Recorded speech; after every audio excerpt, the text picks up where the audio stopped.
அனைத்து தமிழ் நெஞ்சங்களுக்கும் மற்றும் மாணவர்களுக்கும் கனிவான வணக்கங்கள். வாங்க நம்ம அடுத்த வீடியோல என்ன தலைப்பை பத்தி பார்க்க போறோம். எட்டுத்தொகை நூல்கள் பத்தி பார்த்துட்டு இருக்கோம் இல்லையா? இப்ப பாடலின் தலைப்பிலேயே புறம் சார்ந்த நூல் என அழைக்கப்படக்கூடிய ஒரு புறநானூறு அப்படின்ற ஒரு பாடலை தான் நம்ம பார்க்க போறோம். புறநானூறு புறம் சார்ந்த நூல் அப்படின்றது நம்ம எல்லாருக்குமே தெரியும், சரியா? அகம் நூல்களை பத்தி பார்த்துட்டு இருந்தோம். இப்ப புறநானூறு புறம் சார்ந்த ஒரு நூல் அப்படின்றத நம்ம பார்க்க போறோம். இப்ப 400 பாடல்களை கொண்டது அகநானூறு, நச்சினை நானூறு, குறுந்தொகை நானூறு அப்படின்னு சொல்லி பார்த்தோம். இதுக்கு பேரு தாங்க புறநானூறு. ஆனால் பாடல்களோட எண்ணிக்கை மொத்தம் 399 தான்.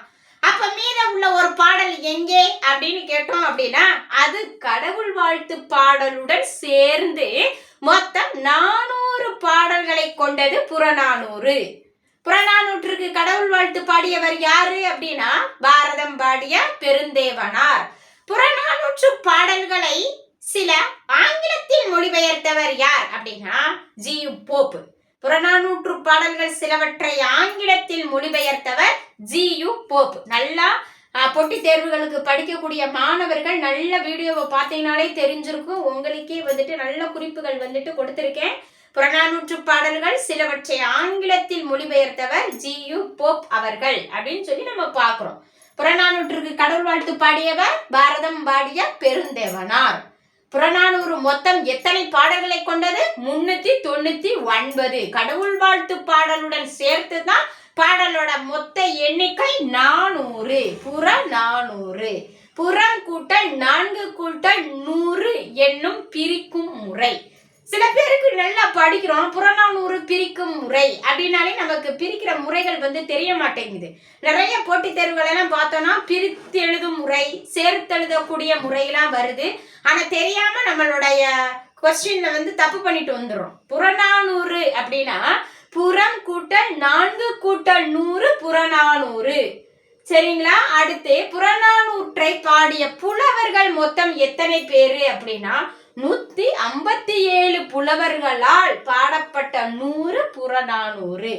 புறம் கூட்டல் 4 என அழைக்கப்படுகிறது. புறநானூற்றின் அடி வரையறை பார்த்தீங்கன்னு வச்சுக்கோங்க, 4 அடி சிற்றலையும் 40 அடி பேரலையும் கொண்டது தாங்க புறநானூற்றின் அடி வரையறை. நல்ல அடி வரையறையை ஞாபகத்துல வச்சுக்கோங்க. 4 அடி முதல் 40 அடி வரை கொண்ட 100 புறநானூறு. புறநானூற்றுக்கு தொகுத்தவர் யாருன்னு தெரியல, தொகுப்பித்தவரோட பேரும் நமக்கு கிடைக்க பெறவில்லை. புறநானூற்றுக்கு தொகுத்தவர் யார், தொகுப்பித்தவர் யார் என செய்தி நமக்கு கிடைக்கல, சரியா? புறநானூற்றுக்கு வழங்கும் வேறு பெயர்கள் யாவை? புறம், புறப்பாட்டு, புறம்பு நானூறு என அழைக்கப்படுகிறது. புறம், புறப்பாட்டு, புறம்பு நானூறு என அழைக்கப்படுகிறது. புறநானூற்று பாடல்கள்ல 5 பாடல்களை புறம் சார்ந்த பாடல்களால் நன்னாகனார் பாடியுள்ளமையால் புறத்திணை நன்னாகனார் என்றே அழைக்கப்படுகிறார். புறம் சார்ந்த பாடல்களாக புறநானூற்றுல 5 பாடல்களை பாடியவர் யார்? நன்னாகனார். அது முதல் புறத்திணை நன்னாகனார் எனவே அழைக்கப்படுகிறார் அப்படின்னு சொல்லி நம்ம பார்க்கிறோம் இல்லையா? இந்த பாடலோட சிறப்பு என்ன அப்படின்னா பாடலின் இறுதி வரிகளில் ஒவ்வொரு பாடலுக்கும் திணை இருக்கும், துறை இருக்கும், பாடியவர் யார் என்ற செய்தி நமக்கு இருக்கும். திணை என்ன திணை, துறை என்ன துறை, பாடியவர் யார் அப்படின்றதுதான் புறநானூற்றுக்கு ஒரு சிறப்பான செய்தி அப்படின்னு சொல்லி நம்ம பார்க்கிறோம். பெண்கள், அதாவது புறநானூரை பாடியவர்கள் ஆண்கள் மட்டும் இல்ல, பெண்பார் புலவர்களும் வர்றாங்க.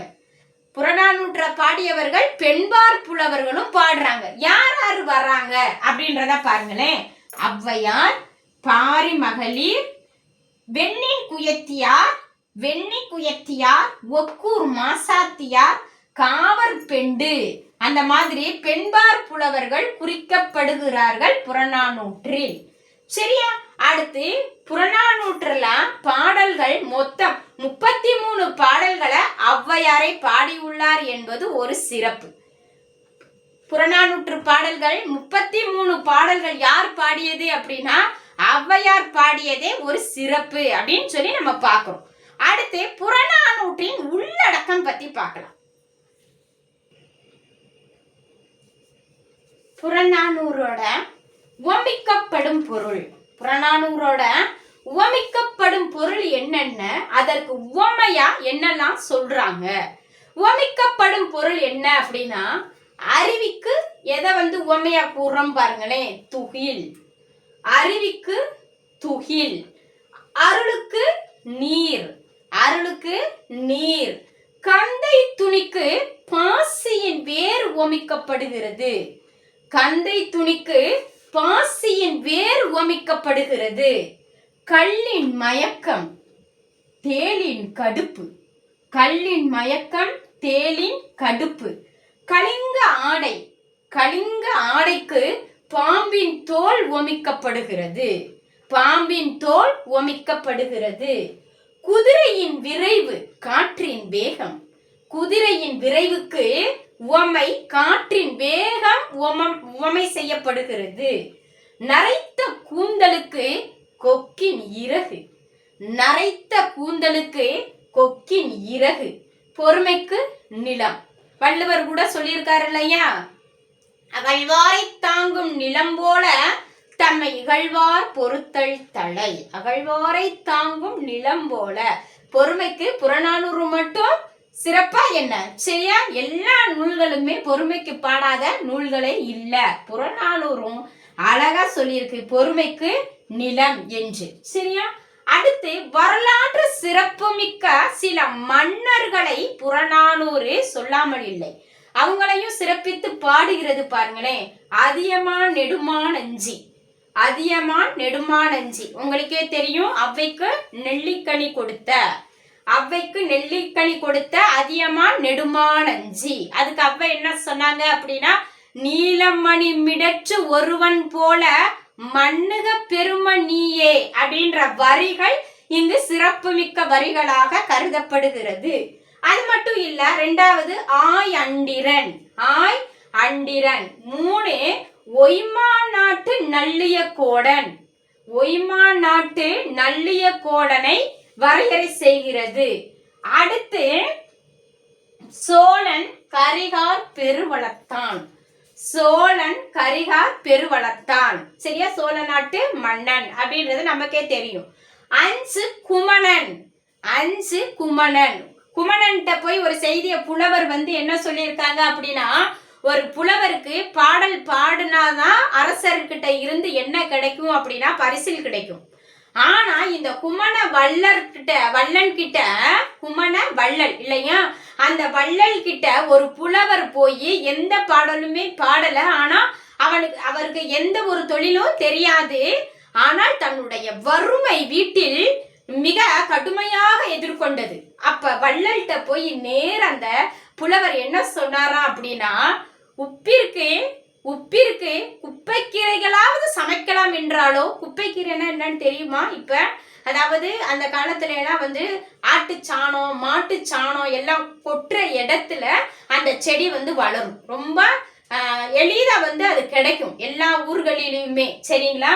அப்ப அந்த கீரையை பறிச்சுட்டு என்ன செய்யறாங்க அப்படின்னா, வசதி இல்லாத மக்கள் எல்லாம் உப்பை போட்டு அவிழ்த்து உணவுக்கு உட்கொண்டனர் அப்படின்ற செய்தியை இந்த புறநானூறு தான் நமக்கு சேர்ப்போம், சரியா? அப்ப அந்த குமண வள்ளல்கிட்ட போய் அந்த புலவர் கேட்டாராம், என்ன சொல்றாரு அப்படின்னா, உப்பிற்கு குப்பைக்கீரைகளாவது சமைக்கலாம் என்றாலோ உப்பிற்கு கூட வழி இல்லை மன்னவா அப்படின்னாங்களாம். அந்த உணவிற்கு எடுத்துக்கிட்டு வரக்கூடிய புலவர் என்ன சொன்னாரா அப்படின்னா, ரொம்ப பசிக்குது, உணவிற்கு குப்பைக்கீரைகளாவது சமைக்கலாம் என்றாலோ உப்பிற்கு கூட வழி இல்லை மன்னவான்ற வறுமை நிலையை கூறக்கூடிய வள்ளல் குமண வள்ளல்கிட்ட தான் போய் சொன்னாங்கன்ற செய்தியை புறநானூறு நமக்கு நவிலி செய்கிறது.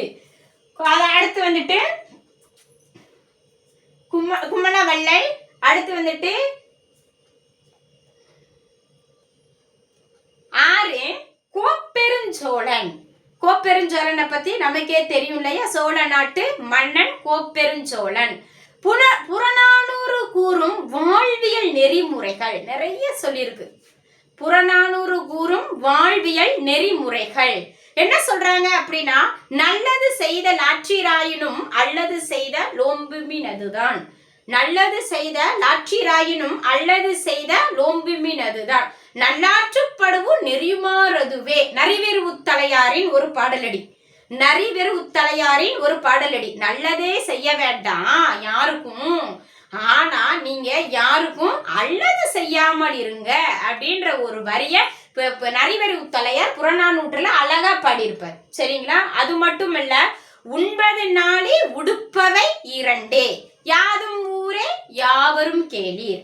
யாதும் ஊரே யாவரும் கேளீர், தீதும் நன்றும் பிறர் தரவாரா என்ற போன்ற செய்திகளை கணியன் பூங்குன்றனாரும் அழகா சொல்லியிருக்கக்கூடிய ஒரு விஷயம் புறநானூறில் இடம்பெறுகிறது. பெரிதே உலகம் பெரிதே உலகம் பேணுனர் பலரே. பெருஞ்சித்தனாரின் வரிகள். பெருஞ்சித்தனாரின் வரிகள். யானை வேட்டுவன் யானையும் பெருமே. கோப்பெருஞ்சோழனின் வரிகள் எல்லாமே வாழ்வியல் விழுமியங்களாக புறநானூறு செப்பி செல்கின்றது. அடுத்து புறநானூறு குறிப்பிடும் பருத்தி பெண்டீர் அப்படின்ற ஒரு பெண்டிரை இங்க அறிமுகப்படுத்துறாங்க. புறநானூறு குறிப்பிடும் பருத்தி பெண்டீர் யாவை அப்படின்னா, கணவனை இழந்த கைமை மகளிரை பற்றி பாடுகிறது புறநானூறு அப்படின்ற ஒரு செய்தி நமக்கு இடம்பெறுகிறது. கணவனை இழந்த கைமை மகளிர் விதவை பெண்களை பற்றி பாடுகிறது இந்த புறநானூறு. இது எந்த இடத்துல சொல்றாங்க அப்படின்னா, பருத்தி பெண்டீர் பணுவல் அண்ண. பருத்தி பெண்டீர் பணுவல் அண்ண அப்படின்ற ஒரு வரி நமக்கு பாடலடிய செப்புகிறது. இதுல எங்க இது காணப்படுது அப்படின்னா, சேலம் மாவட்டத்தில் உள்ள கவுண்டர் இனத்தாரிடையே காணப்படக்கூடிய ஒரு செய்தி அப்படின்னு சொல்றாங்க. என்ன செய்யறாங்க அப்படின்னா, கணவனை இழந்த மகளிர் தங்களுடைய வாழ்வாதாரத்தை எப்படி பேணி காப்பார்கள் அப்படின்னா, கொல்லன் கொடுத்த கதிர் இருக்கு, கொரநாட்டு பஞ்சு இருக்கு, 100 வயசுக்கும் 100 பொழச்சுக்கம்மான்னு சொல்லி பிறந்த வீட்டு சீதனம்மா அந்த கைமை மகளிருக்கு கொடுத்து அனுப்புவாங்களாம். அந்த செய்தி மிகச்சிறப்பாக பேசப்படுகிறது இந்த புறநானூற்றில்.